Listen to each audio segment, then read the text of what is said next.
प्रार्थनेने रोजच्या प्रमाणे आपण योगाभ्यास सुरुवात करीत आहोत. पाठीचा कणा ताठ, मान पाठ डोकं एका सरळ रेषेत आहे. दोन्ही हाताची ध्यान मुद्रा, तळवे आकाशाच्या दिशेने ठेवायचे आणि अलगद मांडीवर ठेवायचे.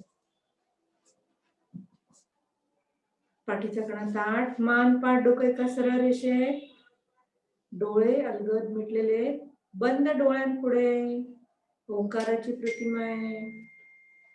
संथ श्वसन चालू आहे.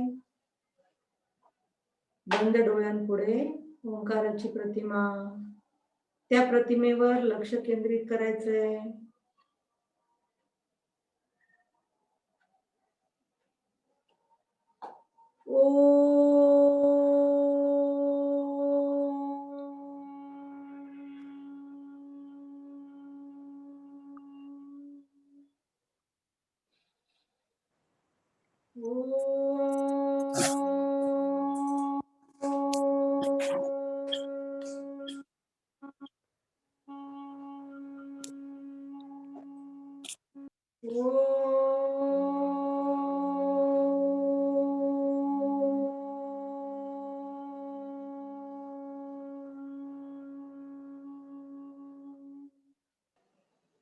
गुरुर् ब्रह्मा गुरुर्विष्णू गुरुर्देव महेश्वरा, गुरुर् साक्षात् परब्रह्म तस्मै श्री गुरवे नमः.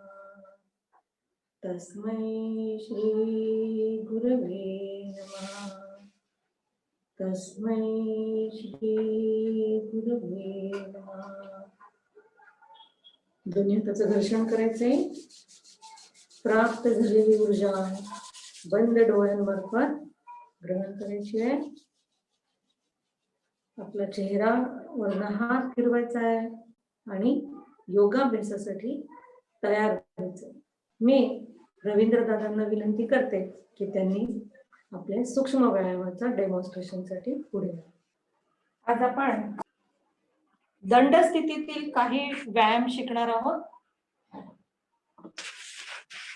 कटिशक्ती विकासक, दोन्ही पाय जुळलेले,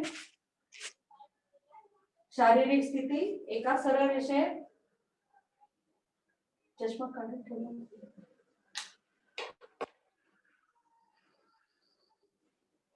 उजव्या हाताची मूठ बांधायची आहे आणि डावा हात मागे घ्यायचा आहे. डाव्या हाताने उजव्या हाताची मूठ पकडायची. दोन्ही हाताने मागे घ्यायचं आहे दोन्ही हात आणि श्वास घेत हळूहळू मागे वाकायचं.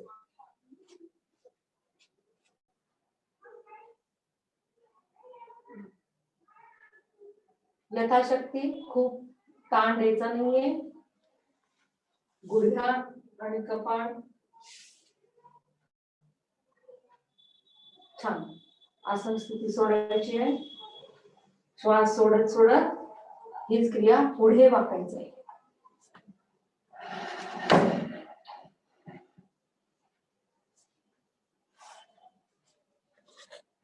सगळ्यांनी करून बघायचं आहे. छान, खूप छान.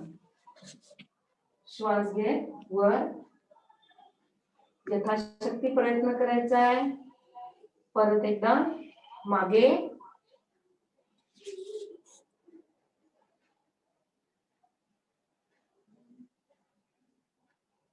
श्वास घेत सरळ व्हायचं आहे. श्वास घेत पुढे वाकायचं. श्वास सोडत पुढे वाकायचं.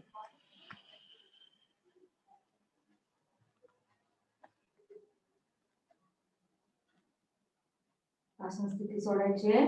श्वास घेत वर. अशीच क्रिया आहे. आता दोन्ही पायात अंतर आहे. दोन्ही हात शरीराजवळ घ्या. दोन्ही पायात अंतर आहे. हाताची बोट आहे कमरेवरती आहे. कमरेवरती हात ठेवा. अंगठे पुढे आणि चार बोटांनी पाठीच्या मणक्याला आधार द्यायचा. दोन्ही पायात अंतर आहे. ज्यांना कोणाला कमरेचा त्रास असेल त्यांनी ही आसन करायचं नाहीये. पुढे आणि मागे वाकणार आहोत, त्यामुळे त्रास होईल असं कोणतीही क्रिया करू नये. श्वास सोडा खाली.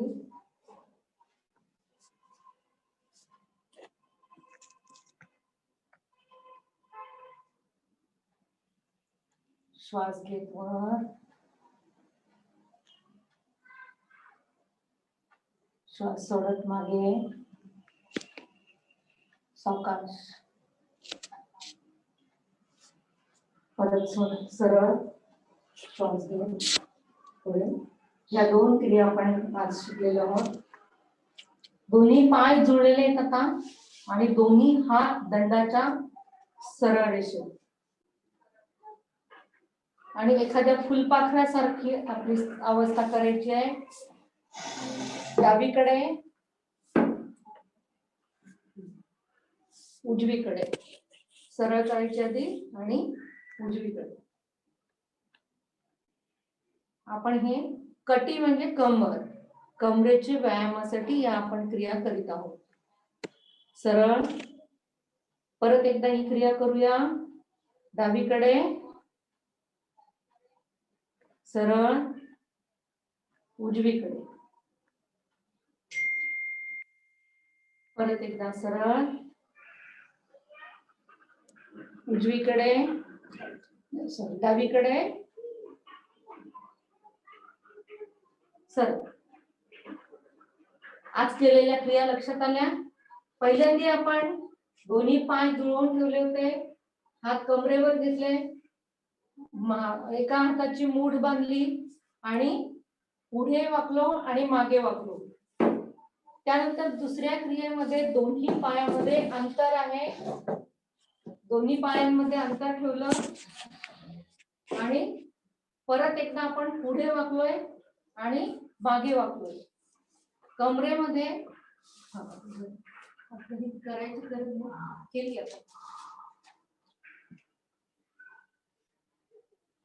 त्यानंतर आपण दोन्ही हात खांद्याच्या सरळ रेषेत घेतले आणि एकदा डावीकडे, ही दाखवा त्यांना क्रिया, ही सहज करू शकतील असे आहे. पुढे मागे वाकण्याची क्रिया कदाचित काही जण करू शकणार नाही, पण ही मात्र क्रिया करू शकतील. एखाद्या फुलपाखराप्रमाणे पंख आपले पसरवून हात खाली घेतलेला आहे. सरळ, उजवीकडे, सरळ. ह्या क्रिया आपण केलेल्या आहेत. आता दोन्ही पायात परत एकदा अंतर घ्यायचंय 1 ते 1.5 फूट आणि कटी शक्ती विकासक आपण व्यायाम करीत आहोत. दोन्ही हात सरळ घ्यायचे आणि हळूहळू खांद्या एवढं अंतर आहे दोन्ही हातामध्ये. डावीकडे वळायचंय आणि उजवा हात डाव्या खांद्यावरती घ्यायचा आहे. परत सरळ. त्यासाठी मान वळवायची नाहीये, मान सरळच राहणार आहे. आता हीच क्रिया दुसऱ्या बाजूनी. दोन्ही हात उजवीकडे, हातातला अंतर खांद्या एवढंच राहू द्यायचंय. जास्तीत जास्त कमरेतून वाकायचंय आणि डावा हात उजव्या खांद्यावर येईपर्यंत. परत सरळ. हीच क्रिया परत एकदा करूया. डावीकडे, समोर, उजवीकडे. आपला तोल सांभाळायचा आहे. दोन्ही पाय अंतर तेवढ्यासाठी दिलंय की दोन्ही पाय जमिनीवर फिक्स ठेवा. अंतर कमी झालं तर कदाचित शक्यता असते की तोल जाईल. सरळ, हात खाली.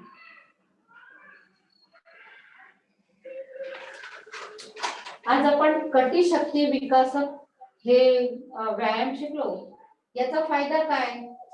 कमर बारीक होणे, सुडौल होणे, सुंदर मजबूत होणे, कटी विकार ह्याच्यामुळे दूर होऊ शकतात. जर प्रारंभिक स्थितीमध्ये जर आपल्याला काही कमरेचे आजार असतील तर ते दूर होतात. पोटाची चरबी कमी होते.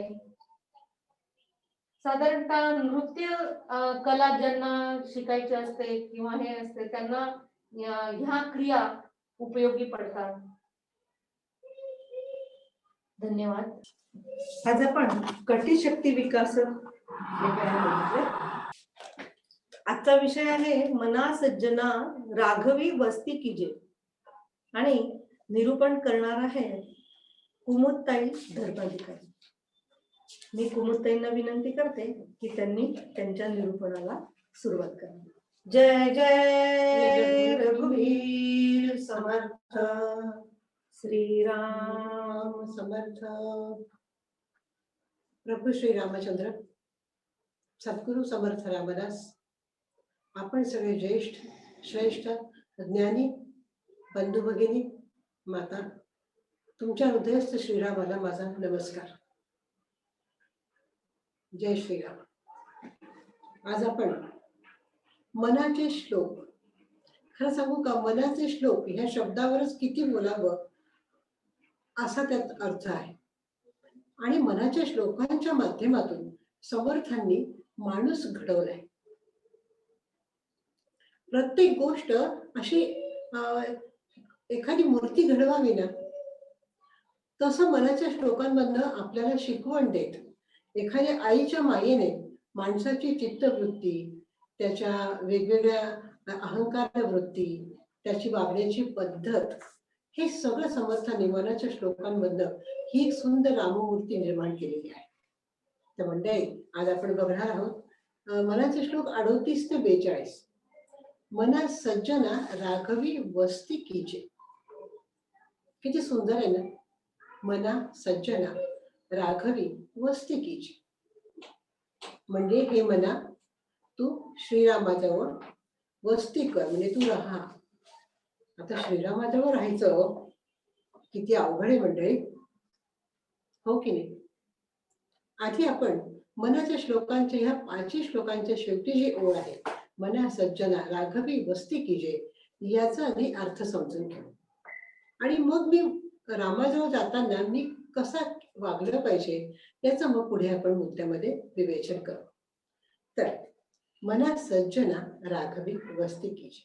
मन, प्रत्येकाच्या ठिकाणी असणारं मन. आता मनाचे इतके कंगोरे आहेत. सात्विक मन, नाठाळ मन, चंचल मन, दुष्ट मन, इतके मनाचे प्रकार आहेत की व्यक्तींपेक्षा जास्त असते. आणि ते क्षणोक्षणी बदलत असतं. असं ते मन. या मनाला पकडणं, थांबवणं, मार्गी लावणं अतिशय कठीण काम. आणि हे कठीण काम समर्थांनी लीलया केलेलं आहे. आता बघा, पारा जर सांडला जमिनीवर तर तो एक वेळ आपल्याला गोळा करता येईल, पण मन मात्र एक क्षणभर स्थिर राहत नाही. ही प्रत्येकाची अनुभूती आहे, अनुभव आहे. आपण म्हणतो मनाची चंचलता आहे, पण ते चंचल मन सुद्धा शांत होऊ शकतं याचा प्रयत्न समर्थांनी पूर्णपणे केलेला आहे मनाच्या श्लोकांच्या. आणि आज आपल्याला त्या रामाजवळ वस्ती करण्यासाठी मनाला कसं शांत केलं पाहिजे, आपलं आचरण आपलं हे कसं आहे ते आपण बघतो आहोत. तर पारा इकडे खाली पडला तर उचलता येईल, पण मनाला आकळणं फार अवघड आहे. तर अशा या सतत उडणाऱ्या मनाला, चंचल मनाला, अवखळ मनाला राघवाच्या ठिकाणी वस्ती करायची आहे. येथे सद्गुरु समर्थ आपली आई आहे. आणि आई जशी आपल्या लहान मुलाला वेगवेगळ्या पद्धतीने घडवत असते, कधी गोड बोलून, कधी गोंजारून, अंजारून, कधी थापड देऊन सुद्धा, रागवून. आणि त्या पद्धतीने आपली सद्गुरु माऊली समर्थ आपल्याला ह्या माध्यमातून घडवत आहे. आता आपल्या हिताचंच ते बोलत आहे. हीच तर भूमिका समर्थांनी पूर्णपणे वठवली आहे. म्हणून तर आपल्याला आपल्या मनाला मोठेपणा हेच आधी देतात. कसं अवखळ मूल असेल ना तर त्याला बाळा, राजा, गोंडस असं गोड बोललं ना किती जवळ येतं. तसं मनाला चुचकारलंय समर्थांनी. त्याला खूप चांगलं म्हटलंय की तू खूप शहाणा आहेस, तू सगळं करू शकतोस, तू सज्जन आहेस. आता सज्जन असं समर्थांचं म्हणजे फारच हा शब्द इतका मनाला असा भावणारा आहे ना मंडळी. सज्जन म्हणजे कसं की खूप छान धर्म करणारा, सगळ्यांशी चांगलं वागणारा, मदत करणारा, असं सज्जन अशी आपली एक व्याख्या असते. पण सज्जन याचा अर्थ आहे ज्याचं मन चांगल्या विचारांसाठी सज्ज आहे, तो सज्ज. सज्ज मन. आता इथे मनाशी संदर्भातच चाललंय ना आपलं बोलणं. पण ज्याचं मन रामरायाच्या चरणी किंवा त्याची सेवा करण्यात, त्याचं सगळं करण्यामध्ये सज्ज आहे, तो सज्ज. म्हणजे इतकं गोड सांगितलंय त्या मनाला की तू इतका गोड आहेस, तू सज्ज आहेस आणि तू हे करू शकतो, असं आधी समर्थांनी आपल्या ताब्यात आपल्या मनाला घेतलेलं आहे. सज्जन याचा अर्थ ऐकणारा सदाचारी असा आपण करतो. पण समर्थ सांगतात की ज्याचे मन चांगल्या गोष्टींसाठी सतत जागृत आणि जिज्ञासू म्हणजे सज्ज असते, त्याला म्हणतात सज्जन. मला इथे रामाजवळ वस्ती करायची आहे, तर मला सतत जिज्ञासू वृत्तीने वागलं पाहिजे की नाही. राम कसा आहे तो समजून घेतला पाहिजे. तो कुठे कुठे आहे, तो कशी मदत करतो. त्याने हे संपूर्ण विश्वाचा तो मालक असताना सुद्धा तो न दिसताही असतो, हो की नाही, हे समजणं. तर रामाच्या वस्तीला जायचं असेल तर ह्या गोष्टी सगळ्या समजायला हव्यात आपल्याला. मला इथे रामाजवळ वस्ती करायची आहे ना, मग मला सतत जिज्ञासू वृत्तीने वागलं पाहिजे. म्हणजे मन नेहमी सतर्क पाहिजे, जिज्ञासू पाहिजे, सतत चांगलं ग्रहण करण्याची तयारी पाहिजे. आता राघवी स्थिर व्हायचंय, वस्ती करायची. आता राघवाजवळ राघव कसा आहे, आता राघव शब्द कसा आहे. आता आपण म्हणूया की रामरायाचा हा एक अवतार आहे, पण तो राघव कसा, तर रघुवंशामध्ये ज्याने जन्म घेतलेला आहे आणि पूर्ण रघुवंश त्याच्या नावाने पुलकित झाला आहे, प्रसिद्ध झाला आहे, असा तो राघव. आणि त्याच्याजवळ वस्तीला जायचंय. आपण मंडळी एखाद्याच्या घरी जायचं असेल किंवा कुठे आपल्याला जायचं असेल, बोलावणं असेल, आपण गेलो तर आपण त्या घरातल्या व्यक्तींच्या स्वभावाप्रमाणे, त्या घरातल्या वातावरणाप्रमाणे आणि त्यांच्या शिस्तीप्रमाणे वागतो, हो की नाही. असं नाही की आपल्याकडचं वळण आपण दुसरीकडे करतो, आपण त्यांच्या पद्धतीने वागण्याचा प्रयत्न करतो. इथे रामाजवळ वस्ती करायची आहे, त्यामुळे आपल्याला रामासारखं, रामाचे गुण जेव्हा माझ्यात येतील तेव्हा मी त्याच्या जवळ जाईल, नाही तर मी शक्यच नाही जाणं. आणि वस्ती करायची आहे, तर वस्ती म्हणजे काय हो मंडळी, त्याचाही अर्थ आपण बघूया. आता आपण म्हणूया की रामरायाचा तर अवतार झाला, मग आता कुठे राम. तर येथे राम म्हणजे तुमचा अंतरात्मा, तुमचा आत्मा, तुमचा विश्वात्मा, परमात्मा, जीवात्मा, शिवात्मा, ही सगळी रामरूपच. प्रत्येकाच्या जन्माच्या आधीपासून आणि जन्मानंतरही सतत साथ देणारा तो राघव, हा प्रभू श्रीराम, तोच आपला आत्मा आहे, तोच परमात्मा आहे, तोच राघव आहे. किती किती नावाने त्याला आपण पुकारू शकतो आणि तितक्या पद्धतीने तो आपल्या गुणांचं, आपण त्याचा राघव म्हटला की गुण वेगळे, रामचंद्र म्हटला की, नुसतं श्रीराम म्हटलं की, रामराया म्हटलं की, ही जी जवळीक त्याच्या नावातनं आपल्याला मिळते ना, तशी राघव नावाप्रमाणे राजाधिराज पुरुषोत्तम असा श्रीराम, सर्व गुणांचा आगर असणारा राम, तरी अतिशय मर्यादा पुरुषोत्तम, अतिशय गोड, आणि याच्या ठिकाणी वस्ती करायची आहे. आणि म्हणून आपल्याला रामाचे गुण आपल्यामध्ये येण्याचा प्रयत्न आपण केला पाहिजे. आता ह्या सर्व अणुरेणू, कणाकणात, प्रत्येक क्षणात, सर्व जीवांमध्ये, सर्व ठाई हा श्रीराम भरून उरला आहे. आता रामरायाजवळ वस्ती करायची मंडळी, सारखा प्रश्न येतो ना मनात, रामरायाजवळ वस्ती करायची, तिथे राहायचं आहे, त्याच्या जवळ जायचंय, असं सतत मनावर एक दडपण येतं की म्हणताना सुद्धा. आता वस्ती करणं म्हणजे नवीन घरात राहायला जाणं असं नाही. नवीन घरात राहायला जाणं फार सोपं आहे मंडळी, पण माझ्या कर्मानुसार जन्ममृत्यूच्या चक्रात फिरत असलो तरी माझं मन, माझं लक्ष सतत त्याच्याच ठिकाणी असलं पाहिजे, म्हणजे राघवी वस्ती तिची.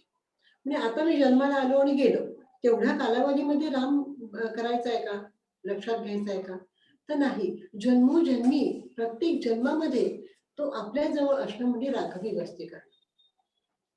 आता बघा, एक कबीरदासाचा खूप सुंदर दोहा आहे. कबीर काय म्हणतात, मनवा मेरा मरी गयो, माझं मन मेलं, दुर्बल भयो शरीर, माझं शरीरही दुर्बळ झालं, पीछे पीछे हरी फिरे, कहता कबीर कबीर. इतकं समर्पण ज्या वेळेला तिथे असेल त्यावेळेला तो भगवंतच मग आपल्या नावाने आपल्या जवळ येतो. म्हणजेच राघवी वस्ती की जे आपण त्याच्या वस्तीला जाऊ शकतो. हे रामचरणी वस्ती करायची असेल तर आपण मात्र ठाम राहिलं पाहिजे. आता इथे परत प्रश्न आला, ठाम राहायचं म्हणजे काय राहायचं? कारण कसं माहितीये का, जे सगळं दिसतं ते खरं वाटतं, राम काही दिसत नाही. त्यामुळे तो कुठे आहे, कसा आहे, तिथे मन स्थिर होत नाही.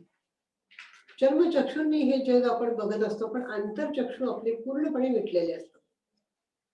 जे आत वळून बघायचं आहे तिकडे आपलं कधी लक्षच जात नाही. आणि मग रामाजवळ वस्ती करायची असेल तर ते अंतरचक्षू आपल्याला जागृतीने उघडले गेले पाहिजे, त्याचा उपयोग केला पाहिजे. आपण चर्मचक्षू, वरचा दिसणारा देह, वर सगळं चालणारं हे सगळं चक्र, हे सगळं बघतो आणि हेच खरं मानतो. पण खरा राम ज्या वेळेला कळतो त्यावेळेला तिथे रामाजवळ वस्ती होते, तिथे राहणं होतं, त्याच्या म्हणजे त्याच्या जवळ जाणं होतं. म्हणजे जन्मजन्मांतरी मला रामाची आठवण कुठल्याही जन्मात मी गेलो तरी मला असायला हवी, म्हणजे रामाजवळ वस्ती करण्याचा हा हेतू आहे. नाही तर तेवढ्या पुरता रामनाम केला, हो माळ जपायची असली तरी सुद्धा एवढा कंटाळा येतो, 5 माळा करून टाकल्या बाई मी, प्रवचन वाचलं संपलं, असं नाही. तो मनात सतत स्मरत राहायला पाहिजे, तेव्हा तो वस्तीला आपण लायक होतो. नाही तर म्हणतो नुसतं ते राम राम म्हणता म्हणता तो लांब लांब जातो आपल्यापासून, तसं नको व्हायला. तर वस्ती करायची असेल तर मला बदललं पाहिजे, मला अंतरचक्षूंनी माझ्या हृदयातला श्रीराम बघायला पाहिजे, माझं स्वरूप मला आकलन झालं पाहिजे. पहावे आपण असे आपण. दुसऱ्याला पाहण्यापेक्षा स्वतःला बघितलं तर आपल्याला आपले दोष कळून येतात आणि मग ती कमी करण्याचा जेव्हा आपण प्रयत्न करतो तसं तसं राम आपल्या जवळ येत राहतो. आणि मन स्वच्छ झालं, विकार कमी झाले, मन स्थिर व्हायला लागलं, रामाचं स्मरण सतत व्हायला लागलं की मग रामाजवळ वस्ती करण्याची आपल्यामध्ये लायकी निर्माण होते. मना सज्जना राघवी वस्ती कीजे, अशी ह्या राघवाजवळ वस्ती करायची आहे. आणि हीच 5 श्लोक आहेत, 38 ते 42. या 5 श्लोकात समर्थ मनाला राघवाजवळ वस्ती करायची तर कसं वागलं पाहिजे हे मग पुढे सांगतो. बघा, आता नेहमीच उदाहरण आहे, एखाद्या लहानपणी बंडखोर उन्हाळ मुलगा असतो आणि त्याला आपण खूप वर्षांनी बघितल्यानंतर तो खूप मोठा, विनम्र, सभ्य असा असतो आणि तो दिसल्यानंतर आपण म्हणतो, अरे बापरे, हा लहानपणी काय बंड होता, असं वाटत नव्हतं एवढं शिकेल. मग आपण चकित होतो. तसं रामरायाने आपल्याकडे पाहून चकित व्हायला पाहिजे. 38व्या श्लोकात म्हटलंच आहे, काय म्हटले समर्थांनी, मना प्रार्थना तुझला एक आहे, रघुराजे थक्कित होऊन पाय. रामाने सुद्धा थक्क झालं पाहिजे, असा बदल आपल्यामध्ये झाला पाहिजे. मग राम जर चकित झाला की मग तो आपल्या जवळ करेलच की नाही. अवज्ञा कदा होय दर्थी नक्की जय, मना सज्जना राघवी वस्ती की जय. आणि त्याप्रमाणे जसं आपण एखाद्या लहान मुलाला म्हणतो असं किती उन्हाळ होता, आता किती चांगला झाला, त्यावेळेला आपल्याला नवल वाटतं, तसं रामालाही नवल वाटलं पाहिजे आपल्याकडे पाहून की हा सुधारला आहे. आता बघा, त्याच्याजवळ वस्ती करण्यासाठी माझ्यात झालेल्या बदलाने रामरायाही थक्क होतो आणि मग माझं म्हणणं काय असतं तो ऐकून घेतो. आता बघा, या ठिकाणी मला एक गोष्ट अशी तुम्हाला सांगायची की आपण जर रामाच्या म्हणजे प्रत्येक काम करताना प्रत्येक वेळी क्षणोक्षणी रामाचं जर स्मरण केलं तर रामराय किंवा सद्गुरू आपल्या जवळ येतात. तुम्हाला माहिती शबरीची गोष्ट, शबरीला जेव्हा ऋषींनी सांगितलं की आम्ही जरी सगळेजण गेलो आहोत तर या आश्रमात तू रामाची वाट बघत थांबायचं आहे. ती रोज रामाची वाट पाहते, रोज स्वच्छता करते, रोज फुलांचा सडा घालते, रोज फळ आणून ठेवते, पाणी आणून ठेवते आणि माझा राम येणार आहे की रामाला एकही क्षण विसरत नाही. आणि प्रभू रामचंद्र तिच्यासाठी येतात. म्हणजे आपल्याला तिची त्यांच्याजवळ जाण्यापेक्षा रामराय किंवा सद्गुरू आपल्याजवळ चालून येतात. का? तर आपल्यातला हा झालेला बदल त्यांना कळत असतो. आणि म्हणून एका ठिकाणी बसून जर चित्त एकाग्र केलं तर मला वाटतं राघवी वस्ती की जय याचा अर्थ आपल्याला उलगडायला लागतो. आता रामाविषयी साधनेसाठी, रामरायाच्या सहवासासाठी मला ज्या ज्या गोष्टी करायला पाहिजे, जे जे प्रयत्न करायला पाहिजे ते मी केले पाहिजे. कारण समर्थांचा प्रयत्न हा देव आहे. समर्थांनी सांगितलंय की प्रयत्न तुम्ही करत राहा. आज तुम्ही फक्त एकदा दोनदाच राम म्हणाल, उद्या 5 वेळा म्हणाल, नंतर तुम्हाला सतत आठवण येईल आणि असं करता करता तुम्ही रामाच्या जवळ अगदी बारीक बारीक अंतराने जवळ जात राहाल. जसं राम आत जाईल तशा विकाराच्या वृत्ती बाहेर पडतील आणि त्या बाहेर पडल्या की मन स्वच्छ होईल आणि मन ज्यावेळेला स्वच्छ होईल तेव्हा रामाची प्रतिमा तिथे दिसेल आणि मग मना सज्जला राघवी वस्ती की जय याचा अर्थ लक्षात यायला लागेल. आता हे करण्यासाठी कसं करायला पाहिजे की यासाठी मला करायला लागणार प्रयत्न मी कसून केला पाहिजे. कधीही त्याची अवज्ञा करता कामा नये, कधी त्याचा अनादर करता कामा नये, कधी तिरस्कार, आळस, कंटाळा, तुच्छता, अपेक्षा वृत्ती तिथे ठेवता कामा नये. मी फक्त रामाचं नाव आणि रामासाठी सगळं जीवन समर्पित केलं पाहिजे. म्हणजे रामाविषयी आदर असेल तर त्याचा तिरस्कार होणार नाही, त्याच्या नामाचा कधी कंटाळा येणार नाही, कधी रामाचा आळस येणार नाही, त्याच्या उपदेशाची कधी आपण तुच्छता समजणार नाही किंवा त्याच्या उपासनेची आपण उपेक्षाही करणार नाही. कसं असतं, सहवासाने प्रेम मिळतं आणि मग प्रेमामधनं भक्तीचं रूपांतर होतं. प्रेम देव प्रेम प्रीतीने बांधावा असं म्हणतात. आता प्रेम आणि प्रीती याच्यामध्ये फरक आहे. प्रेम हे सगळ्यांवर असतं आणि प्रीती ही 2 माणसांमध्ये असते. पण रामाशी जर प्रीती केली तर तो जवळ नाही का येणार. म्हणून समर्थ म्हणतात की मना सज्जना राघवी वस्ती की जय.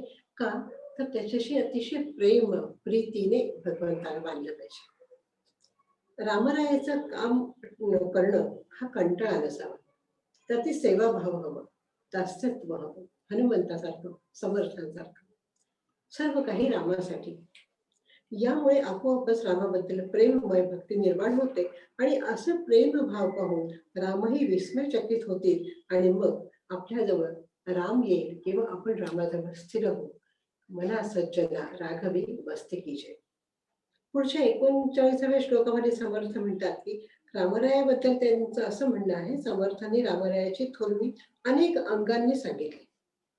आता सूर्यकुलात जन्मलेले दशरथ नंदन अयोध्यापती जानकी जीवन राजा रामचंद्र यांचं दिव्यत्व सांगण्यासाठी 4 वेद, व्याकरणादी सगळी शास्त्र, 6 ही शास्त्र, 18 पुराणे, उपपुराणे असं सगळं साहित्य वर्णनाने भरलं आहे.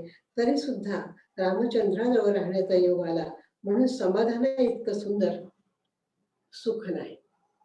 सगळ्या ग्रंथांनी त्यांची स्तुती केली आहे, पण आपण ती वाचतो, समजून घेतो, त्याच्यावर परीक्षा देतो, परंतु खरं समाधान कशात आहे?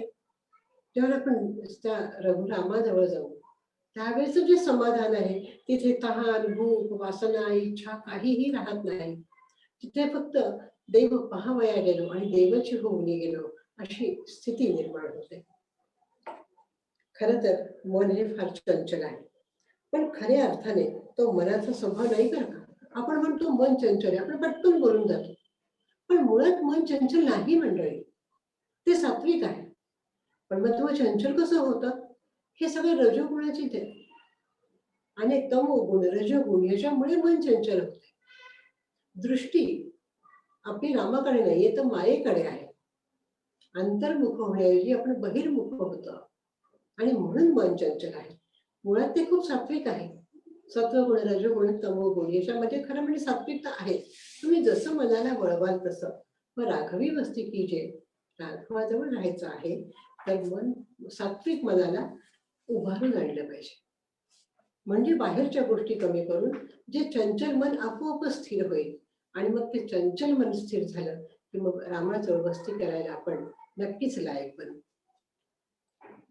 मन चंचल आहे पण खऱ्या अर्थाने तो मनाचा स्वभाव नाही. मन हे मुळातच सत्वगुण युक्त आहे, पण रजोगुणामुळे गुणामुळे त्यात चंचलपणा आला आहे. तो मनाचा दोष आहे, म्हणून प्रयत्नाने, साधनेने, नामाने तो काढून टाका. अंतःकरण चंचल होते ते कामक्रोधादी विकारांमुळे होते. मग तेच विकार रामाला जर अर्पणच केले तर. एका व्याख्यानाला मी गेले होते आणि व्यसन हा विषय होता. आणि असं सांगता म्हणजे याला अनुसरून होता मनाचे श्लोक, समर्थ चरित्र की संत काय म्हणतात त्याच्यावर. तर मी त्यांना म्हटलं की अहो व्यसन खूप चांगलं आहे. क्षणभर सगळे शांत बसले की बाई काय बोलते, व्यसन चांगलं आहे. म्हटलं हो व्यसन चांगलं आहे. अहो सुंदर बोलणं हे सुद्धा किती छान व्यसन आहे. सुंदर वाचन करणं, नंतर रामाची सेवा करणं, संतांची सेवा करणं, समाजाचं काम करणं, ही अशी व्यसन तुम्ही लावून घ्या ना. सुंदर रूप रामाचं बघा, त्याचं नाव ऐका, त्याचं अमृतासारखं तीर्थ घ्या. हे सुंदर व्यसन माणसाला मोक्षाला नेतं. व्यसन असावं, पण ते कसं चांगलं सच्च असावं. आणि ते सच्च होतं कारण आपलं मन चांगलं आहे.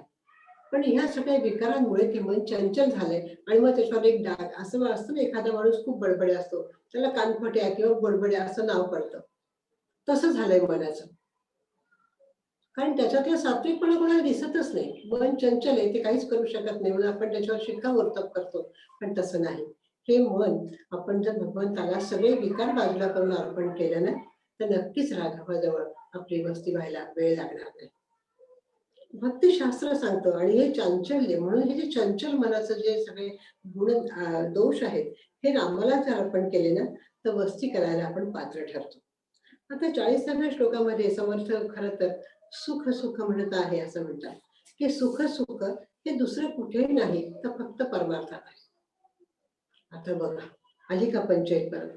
आता परमार्थ म्हटला की असं वाटतं काय बाई खरंच अवघड आहे हो.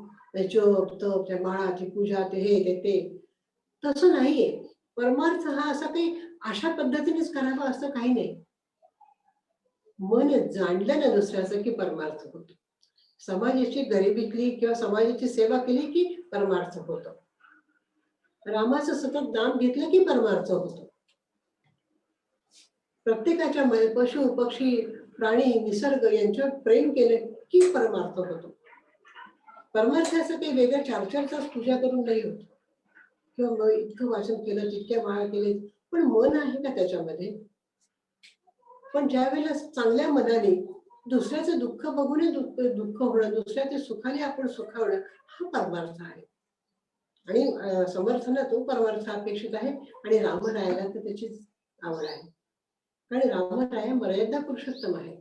स्वतःचे सगळे बाजूला ठेवून स्वराज्यासाठी, देशासाठी, माणसांसाठी रामराया किती झुंजला आपण बघतो रामायणामध्ये. केवढे अवघड निर्णय रामाने लिलया घेतले आणि लिलया पार पाडले आहे. म्हणून परमार्थ तसा काही खूप अवघड नाही. आणि परमार्थ हा कसा आहे, सुख देणारा, समाधान देणारा आहे. जसे समर्थ दासबोधात म्हणतात की बरे घ्यावे बरे द्यावे हे सुख आहे का. हो बाई माझं खरं सगळं चांगलंय चांगलंय, हे काही सुख नाही. पण मला समर्थांचं रामाचं काम करण्यासाठी संधी मिळते, ती मी घेतली तर ही माझी देवपूजाच आहे. हा माझा परमार्थच आहे. समर्थ म्हणतात की लौकिक अर्थाने तुम्ही जगण्यापेक्षा अलौकिक अर्थाने जगा. समर्थांनी स्वतःचा संसार सोडून सगळ्या देशाचा संसार केला, सगळ्या भारताचं निरीक्षण केलं. एवढा दासबोधासारखा स्वयंभू ग्रंथ त्यांनी आपल्यासाठी लिहिला. इतके उपदेश, इतके मठ, इतके शिष्य निर्माण केले, एवढं लेखन वाङ्मय साहित्य निर्माण केलं. हा खरा परमार्थ, ही खरी पूजा. आणि मग असं केल्यानंतर तो रामरायास त्याच्या नेत्रातनं अश्रू काय येणार नाही, त्याला भरून बघितल्यानंतर भरून काय येणार नाही. म्हणून समर्थ म्हणतात की लौकिक अर्थाने जगण्यापेक्षा अलौकिक अर्थाने जगा, म्हणजे तो राम तुमच्या जवळ अगदी जवळ, जो जवळच असतो. हो, जसं मी मागच्या व्याख्यानात सांगितलं ना की मरण जन्मल्याबरोबर आपल्या बरोबर असतं, तसा हा भगवंत सुद्धा आपल्या बरोबरच असतो. त्याच्याशिवाय का आपण बोलतोय, बघतोय, ऐकतोय. तो आहे म्हणून सगळ्या क्रिया चालू आहेत, म्हणजे तो आहेच आहे. आणि अशा या रामाजवळ वस्ती करायची असेल तर मनातले, बुद्धीतले, वागण्यातले विकार बाजूला केले की तो आपल्याला स्पष्ट दिसतो. खूप मोठा तलाव आहे, पाणी इतकं भरपूर आहे, कमळं फुलली आहेत, राजहंस आहेत, बदकं आहेत आणि सगळं शेवाळ पसरलेलं आहे आणि तहान खूप लागली. काय करा, शेवाळ बाजूला केल्यानंतर इतकं निरसं गोड पाणी आणि तळ दिसावं इतकं स्वच्छ पाणी, तसं आपल्या हृदयाचं मन आहे. आपले विकार बाजूला केले ना की तो प्रभू रामचंद्र आत्म्याच्या रूपाने आपल्यामध्ये स्थित होतो. हीच रामाजवळची वस्ती आहे. आपल्या आत्मारामावरच आपण लक्ष ठेवलं की सकारात्मक विचार मनात येऊ लागतात आणि मग विवेक जागृत होतो. मग खरं काय, खोटं काय, सार काय, असार काय, चांगलं काय, वाईट काय, सुख काय, दुःख काय, अशा या तुलनात्मक विचारांमध्ये आपल्या सकारात्मकतेकडे आपला तराजू झुकायला लागतो आणि मग असा सारासार विचार, सत्यासत्याचा विचार ज्यावेळेला मनात येतो त्यावेळेला रामाची प्रतिमा स्पष्ट होत जाते. 41 नंबरच्या श्लोकामध्ये समर्थ म्हणतात की बहु हिंडता सौख्य होणार नाही. म्हणजे चांगलं मिळवण्यासाठी प्रयत्नांची दिशा किंवा ध्येय फार गरजेचं आहे. अहो खूप तीर्थयात्रा केल्या, मावंद घातले, जेवण घातली, काय काय केलं, परंतु ते तीर्थ करताना, यात्रा करताना तिथलं महत्व काय आहे, तिथं तुम्ही काय आणलं, तिथून तुम्ही काय शिकलात, हे सांगायला गेलं तर कुणालाच सांगता येत नाही. अशी परिस्थिती. हो, मी काशी यात्रा केली बरं का, पण तो काशी विश्वेश्वर कसा आहे माहिती आहे? तसं होत नाही. नुसतंच हिंडण्यामध्ये नको, तर माझं ध्येय काय आहे, रामाला गाठायचंय.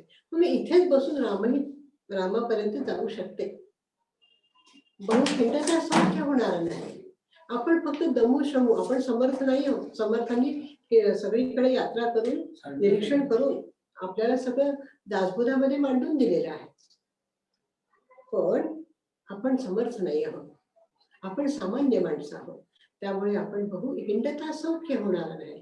म्हणून आपण जिथे आहोत त्याच ठिकाणी सतत विवेक बुद्धीने चांगलं काय याचा विचार करत आपण जर काम करत राहिलो तर हा विवेक पुढे वाढत जातो आणि मग हा विवेक वाढला की प्रत्येकातला राम आपल्या जवळ येतो. म्हणजेच मला सज्जना राघवी वस्ती कीची. बहु हिंडता सौख्य होणार नाही म्हणजे चांगले मिळवण्यासाठी प्रयत्नांची दिशा किंवा ध्येय ठाम हवं. मला प्रत्येक क्षणी काय करायचं आहे हे मला स्मरलं पाहिजे.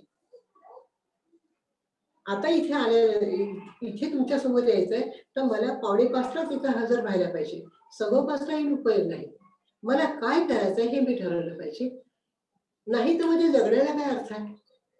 मग राम कसा जवळ येईल आपल्या? नाही येणार. त्याचं ध्येय मला फोकस पाहिजे प्रत्येक गोष्टीवर. की आज रत्नाताईकडे येताना मी तिला आलेच म्हटलं की तुला हे महिनाभर करायचं आहे, तुझं सगळं फोकस तिथे. आज तू दिवसभर सतत ते दोघे जण काम करत असतात. 3 वाजेपासून तिचं चक्र सुरू होत असेल, ते संध्याकाळी 6-7 पर्यंत चालू असेल. आज रोज एवढा वेळ देणं हा राम जवळ करण्याचाच प्रकार आहे. स्वतःही दुसऱ्यासाठीही आणि मला प्रगती करण्याची आहे यासाठीही रत्नाचा जो हा एक उपक्रम सुरू आहे तो सुद्धा परमार्थ आहे. राम जवळ करण्याचाच आहे, रघुराजाजवळ वस्ती करण्याचाच हा एक सुंदर प्रयत्न आहे. म्हणून खूप हिंडून उपयोग नाही, तर माझं ध्येय काय आहे हे निश्चित करायचं आहे, त्याच्यावर विचार करायचा आहे आणि मग चांगल्या सकारात्मक गोष्टींचा मार्ग अवलंबून आपण रामाच्या राजमार्गाला लागायचं आहे. इथे शबरीचं उदाहरण मी तुम्हाला दिलंच. आणि खरं सांगू का, राम आणि सद्गुरू किंवा कुठलेही सद्गुरू हे कुठलाही क्षण वाया न घालता त्यांचं जर नाम घेतलं ना तर ते सतत आपल्या जवळ असतात. एक उदाहरण तुम्हाला फक्त सांगते. गुरुदेव रानडे माझे गुरु, तर त्यांच्या मुलीचं लग्न होतं आणि गुरुदेव कधीही एकही क्षण नामाशिवाय राहत नसत. मुलीचं लग्न होतं आणि पाहुण्यांनी घर भरलेलं होतं, सगळे विधी चालू होते. 2 विधीमध्ये थोडा वेळ होता. गुरुदेव उठले आणि बैलगाडीत जाऊन बसले आणि नाम घेत बसले. इकडे दुसऱ्या विधीची तयारी झाली. कुठे गुरुदेव, कुठे सगळ्या मांडवामध्ये शोधलं पण कुठे दिसले नाही. मग एक मुलगा म्हटला की गुरुदेव गाडीत बसलेले आहेत, बघतात तर ते नामामध्ये दंग. मग त्यांना मी सांगितलं की मग तुम्ही इथे काय येऊन बसले, आता पुढच्या अशी आणि वेळ झाली, तुम्ही चला. ते म्हणले की थोडा वेळ होता, तो वेळ मी असं उगाच का घालू. मला नाम घेण्यामध्ये जो एक समाधान आहे ते मला सगळ्यांशी गप्पा मारण्यात नाहीये. त्याचं लग्न कार्य म्हटलं की ग्रुपचे ग्रुप गप्पा मारत बसतात. खूप वेळा असं आता काय वाटतं की असे हे बघितलं नाही की हा किती वेळ वाया जातोय हे कळायला लागलंय. गुरुदेवांना तिथे कधीच लक्षात आलं होतं की एकही क्षण वाया न घालवता रामाच्या जवळ जायचं असेल ना तर त्याचं सतत नाम घेतलं पाहिजे. आणि त्याच्याजवळ वस्ती करायची असेल तर मी मला बदललं पाहिजे. सकारात्मक विचारसरणी आहे, सदाचरण आहे, बुद्धीमध्ये आणि मनामध्ये जिज्ञासा निर्माण होती रामाबद्दलची, ते गुण जाणण्यासाठी माझा प्रयत्न आहे. प्रत्येक क्षणामध्ये रामाला न विसरता तुझे गुण मला दे ही प्रार्थना करत त्याच्याच विचारांवर जर आपण काम करत राहिलो तर मला वाटतं रामाजवळ वस्ती करायला आपल्याला नक्कीच एक पात्रता निर्माण होईल. आणि ही पात्रता आपल्या अंगी आली तरच प्रत्येक व्यक्ती अशी सुंदर झाली. म्हणजे आपण सगळे समर्थ भक्त आहातच, सगळे सदाचारी आहेतच, ह्या गुणांनी युक्तच आहेत. पण समाजात अजून असा वर्ग, असे लोक दिसतात की त्यांचा फुकट वेळ जातोय, फुकट ताकद वाया जाते. आणि ती आपण जर ह्या कारणी लावली तर मला वाटतं रामाजवळ वस्ती करायला आपल्याला नक्कीच खूप मदत होईल. मंडळी, मी खूप छोट्या पद्धतीने, छोट्याशा बुद्धीने आपल्याला मना राघवा, मना सज्जना राघवी वस्ती केली याचं निरूपण केलं. काही चुकलं असेल तर ते माझं आहे, आवडलं असेल तर आपला आनंद आहे. जय जय रघुवीर. असं म्हणतात. धन्यवाद कुमुरताई, खूप सुंदर विवेचन केलेलं आहे आणि खरंच मनाला भावणार आहे, विचारात पाडणार आहे की खरंच आपण कसं वागलं पाहिजे म्हणजे राम आपल्या जवळ येईल ह्या विचारात मी पडले. आणि मना सज्जना राघवी वस्ती कीजे म्हणजे काय करायला पाहिजे त्यासाठी. श्रीरामाचं चरित्र ऐका, सतत रामाशी, रघुनंदनाशी अनुसंधान साधा, त्याच्याशी अनुसंधानात राहा. समर्थ मनाला प्रार्थना करतात की तुझ्या अंतर्मनात आणि बाह्य मनात सतत माझा विचार असू दे, म्हणजे तुला एक दिव्य शक्ती मिळेल आणि ती शक्ती जाणवेल, त्याचा अनुभव घ्या. ही शक्ती दुसरं तिसरं कोणी नसून हा परमार्थ म्हणजे परमात्मा शक्ती आहे, परमात्माची शक्ती आहे. मन खूप चंचल आहे असं तुम्ही म्हणाला, खरंच, पण ते अंतर्मुख केलं तर आपल्याला रामाचं दर्शन अगदी सहजगत्या होईल. आजचा जर आपण विचार केला तर जग कुठे चाललंय, सगळी दिशा संहाराकडे चालली आहे. अपघात, बॉम्बस्फोट, भूकंप, सुनामी, वादळे, पूर, सगळं काही म्हणजे संकटावरती संकट. मग ती आपल्याला शारीरिक तर आहेतच, भौगोलिक, नैसर्गिक संकट, अनेक संकट आहेत. पण जर आपण ही भीती घालवायची असेल तर हे मना, मला तूच खंबीर झालेला पाहिजेस असं राघव म्हणजे रघुनंदन वारंवार सांगतात की तू खंबीर हो. मन आणि आत्मा यांचा जवळचा संबंध आहे. मन आणि आत्मा जर यांचा संयोग झाला ना तर आपल्या मनातली भीती निश्चित कमी होणार. वेद पुराणांमध्ये सुद्धा परमेश्वराचं वर्णन जे केलेलं आहे ना, ते काय सांगितलंय त्यांनी की तुम्ही शास्त्राप्रमाणे यमनियमांप्रमाणे वागा. यमनियमांची सांगड घालून ज्याची दिनचर्या असते त्याला रघुनंदन नक्कीच भेटतो. मनात समाधानी वृत्ती असली पाहिजे. मनात जर संशयाचं भूत शिरलं ना, ते घर, तिथे वस्ती होत नाही रामाची. ते संशयाचं भूत जवळपास सुद्धा फिरकू देऊ नका. हे संशयाचं भूत कसं काढायचं? तर अज्ञान अज्ञान हा संशया किंवा अंधश्रद्धा ही बाजूला सारा, तर तुम्हाला निश्चित चांगलं यश मिळेल. आणि सदैव राघवाचा विचार करून आपलं कर्तव्य, आपली नैतिक जबाबदारी काय आहे ह्याचा विचार करा. म्हणजे अस्थिरता कमी होईल, तुमच्या मनाची अस्थिरता कमी होईल, तुमच्या शरीराची अस्थिरता कमी होईल, मनोबल वाढणार आहे. त्यामुळे आपल्या संस्कृतीचा विचार केला आणि परंपरेचा विचार केला आणि त्याप्रमाणे आपली दिनचर्या जर ठेवली तर बघा आपल्याला आनंद मिळतो. क्षणिक सुखाच्या मागे धावू नका. आपण आचारात सुद्धा, आहारात सुद्धा तसाच विचार करायला पाहिजे की कुठल्याही गोष्टीच्या आहारी जाऊ नका. म्हणजे उदाहरणार्थ आपण जेवणाचं घेऊया की तळलेले पदार्थ किंवा गोड पदार्थ क्षणिक सुख देतात, पण तेच गोड पदार्थ किंवा तळलेले पदार्थ क्षणिक सुख देऊन जातात, पण नंतर काय होतं?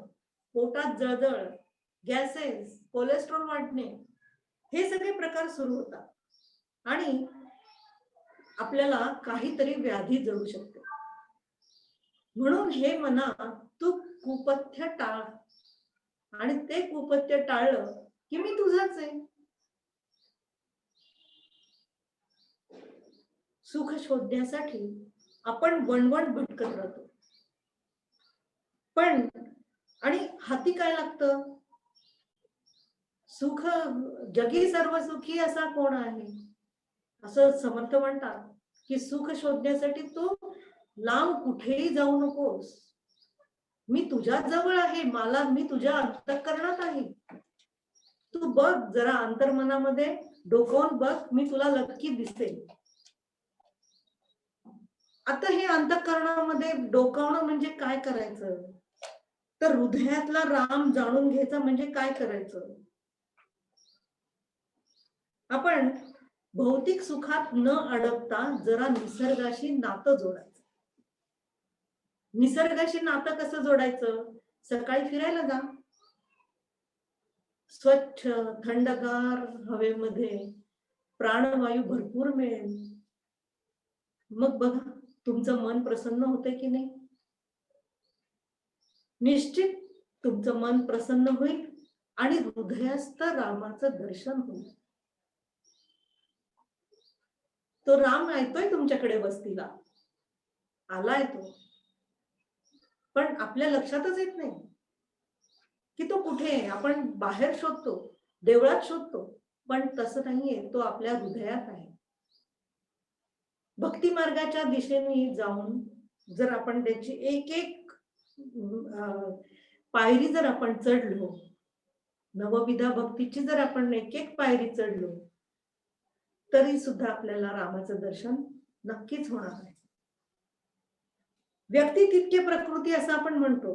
प्रत्येक व्यक्ती शरीर आणि मनाने भिन्न असते, पण हे गुण दोष भिन्न असले तरी त्याच्यावरती एकच औषध चालत नाही बरं का. पण इथे रामाचं नाम घ्या हे एकमेव औषध रामाने सांगितलेलं आहे की ते घ्या आणि तुमच्या व्याधी सगळ्या दूर करा.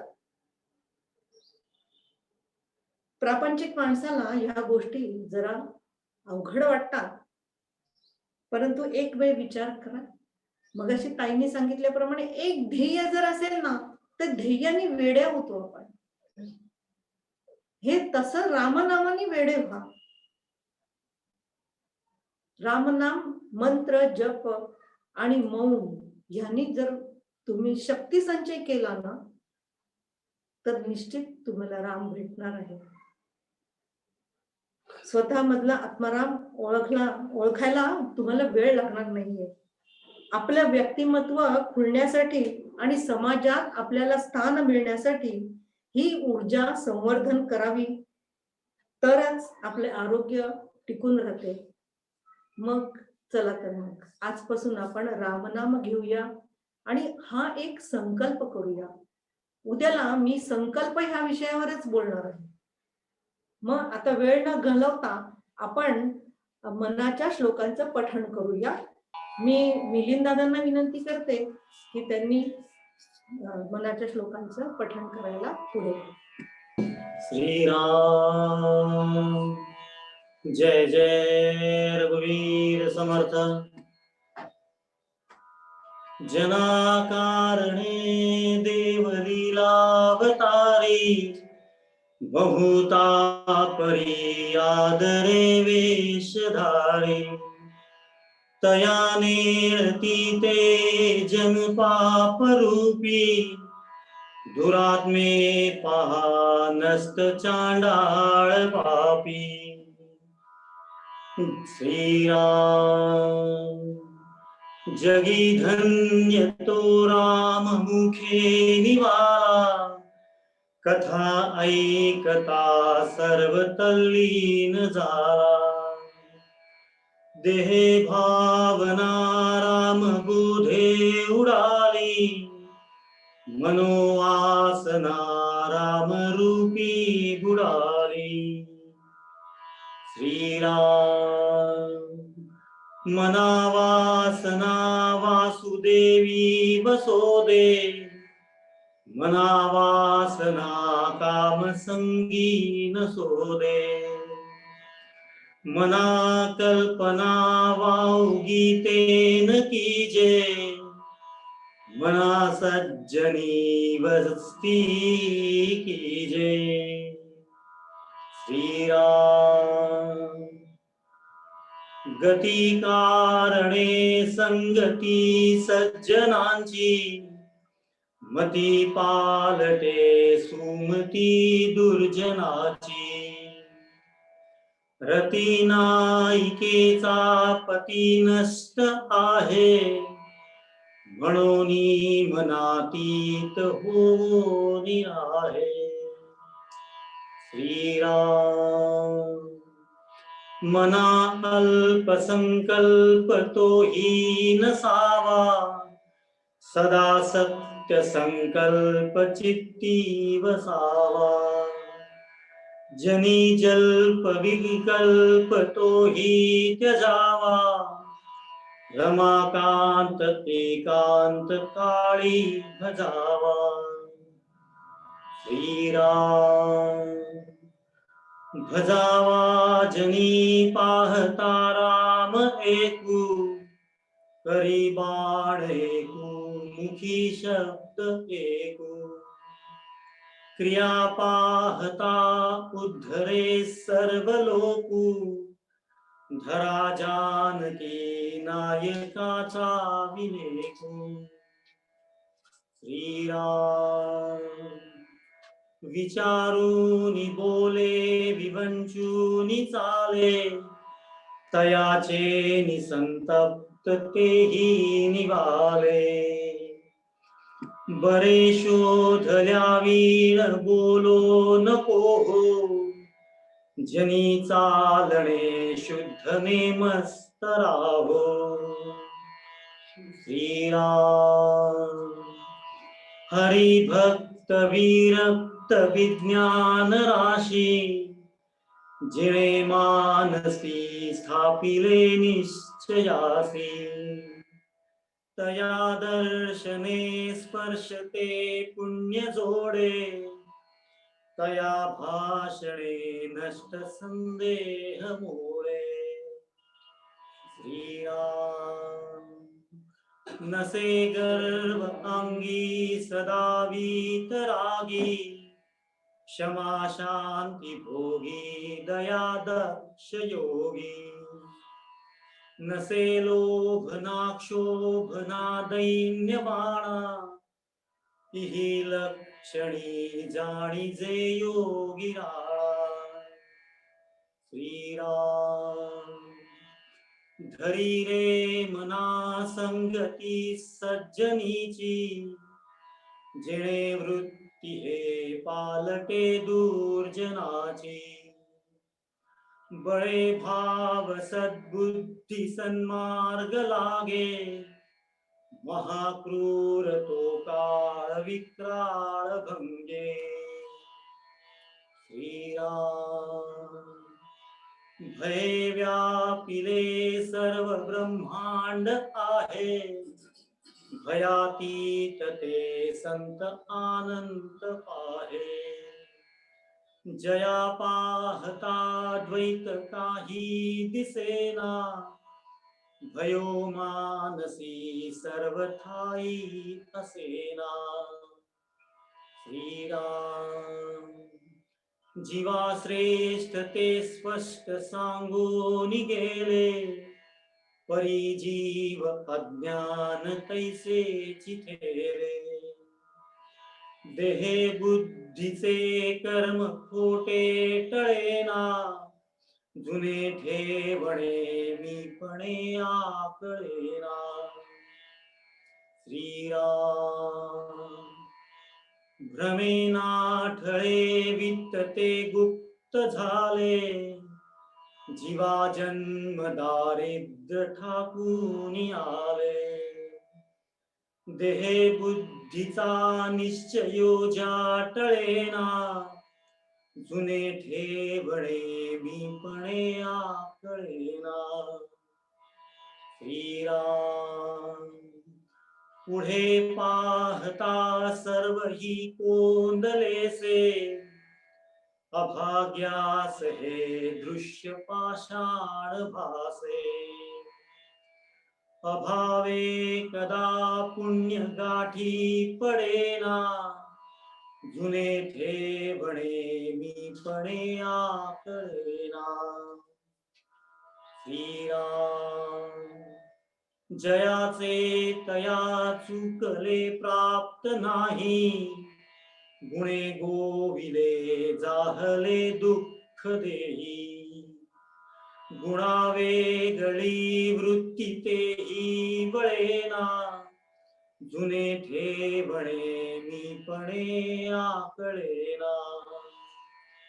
श्रीराम म्हणे दास सायास त्याचे करावे, जनी जाणता पाय त्याचे धरावे.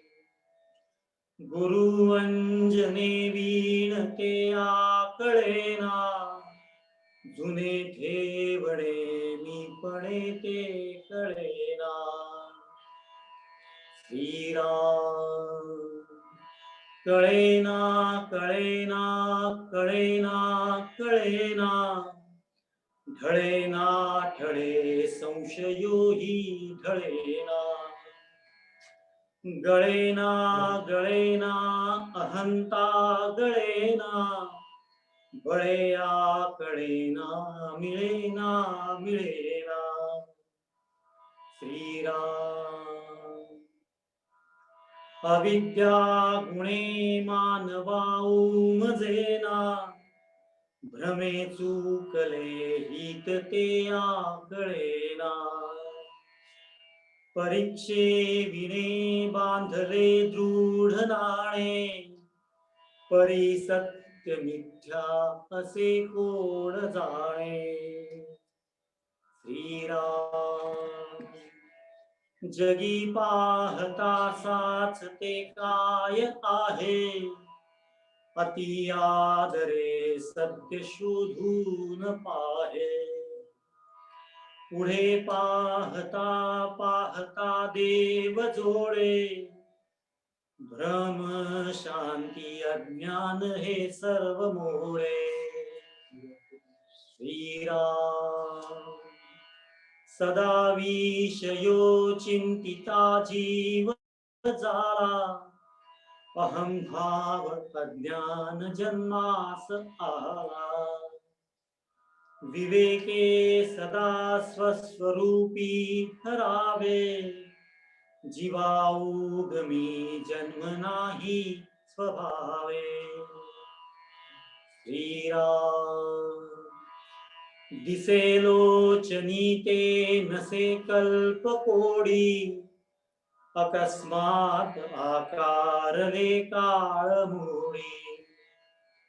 पुढे सर्व जाईल काही न राहे, मना संत आनंद शोधून पाहे.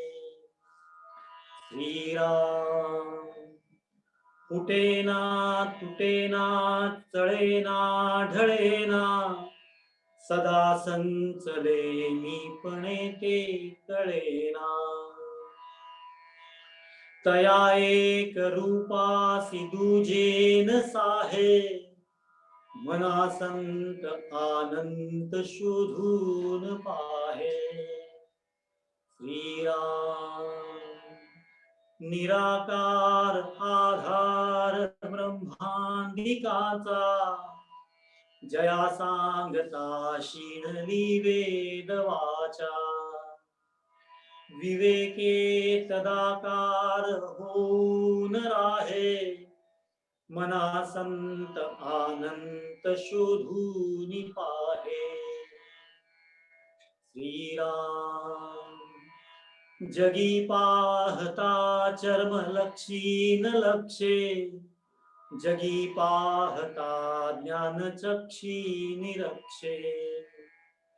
जनी पाहता पाहणे जात आहे मना संत आनंद शोधून पाहे. श्रीराम.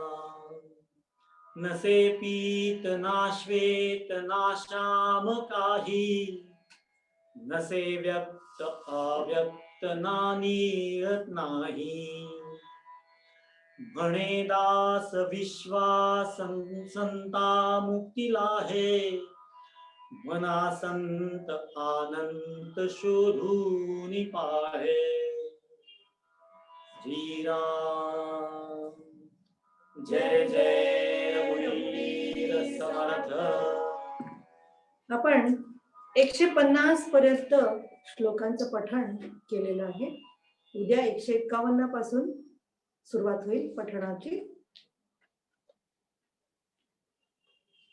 आजचा हा साधना वर्ग मी माझी मैत्रीण मीनाक्षी मोरे यांची प्रेरणा सतत मला मिळत असते. त्या मीनाक्षीताई माझ्या बरोबरच असतात आणि त्यांची प्रेरणा घेऊन मी हा वर्ग आज त्यांना समर्पित करीत आहे. मीनाक्षी मोरे आणि दिगंबर मोरे हे आमचे प्रेरणास्थान. आपण प्रार्थनेने आज वर्गाचा शेवट करूया. प्रार्थनेसाठी हातांची नमस्कार मुद्रा करायची आहे. नमस्कार मुद्रा करताना लक्षात घ्या की हाताची सगळी बोट मिटलेली पाहिजे. ही पंचमहाभूतांची तत्व आहेत. त्याच्यामध्ये पंचमहाभूत मी परवा नावं सांगितली होती. पृथ्वी, आप, तेज, वायू आणि आकाश ही पंचमहाभूत ह्या बोटांमध्ये सुद्धा आहेत. ती शरीरापासून वेगळी होऊ द्यायची नाहीये. अंगठे मिटलेले आणि हृदयाजवळ हात खाली घ्यायचा. थोडा हृदयाला अंगठे जुळलेले पाहिजे. हृदयापासून प्रार्थना.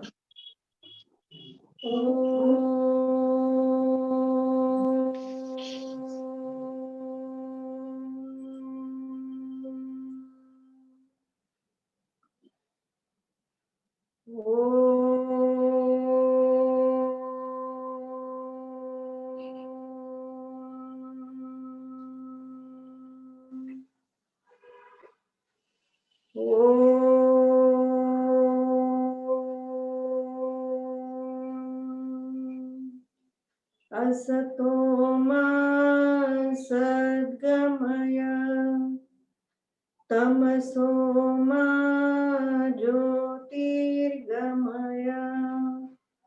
मृत्योर्मा अमृतं गमय सर्वेषां स्वस्तिर्भवतु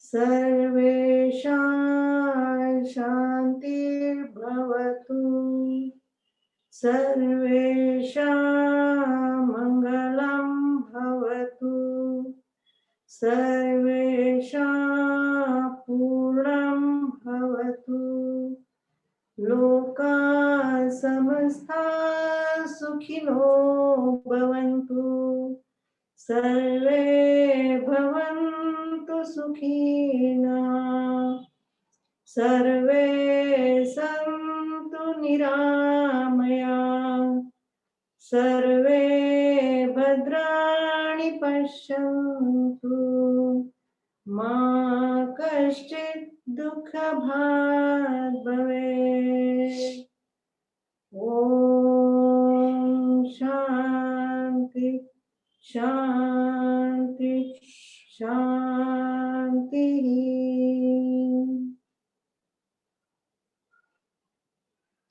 सर्वांच्या हृदयस्थ रामाला नमस्कार. दोन्ही हाताचं घर्षण करायचंय. प्राप्त झालेली ऊर्जा बंद डोळ्यामार्फत ग्रहण करायची आहे. डोळ्यांना ऊब द्यायची आहे. थोडेसे हात खाली करायचे आणि हातांच्या बोटांच्या फटीतून प्रकाशाची जाणीव करून घ्यायची आहे. अलगद हात खाली घ्यायचे. आपल्या चेहऱ्यावरनं डोळ्यांवरनं हात फिरवायचा आहे. केसांवरनं हात फिरवायचा आहे. आईच्या ममतेने संपूर्ण शरीरावरनं हातापायावरनं हात फिरवायचा आहे. सर्वांना नमस्कार. हरिओम. अलगद डोळे उघडायचे. वर्गविराम. भेटूया उद्या संध्याकाळी 5 वाजता. हीच लिंक, हीच वेळ.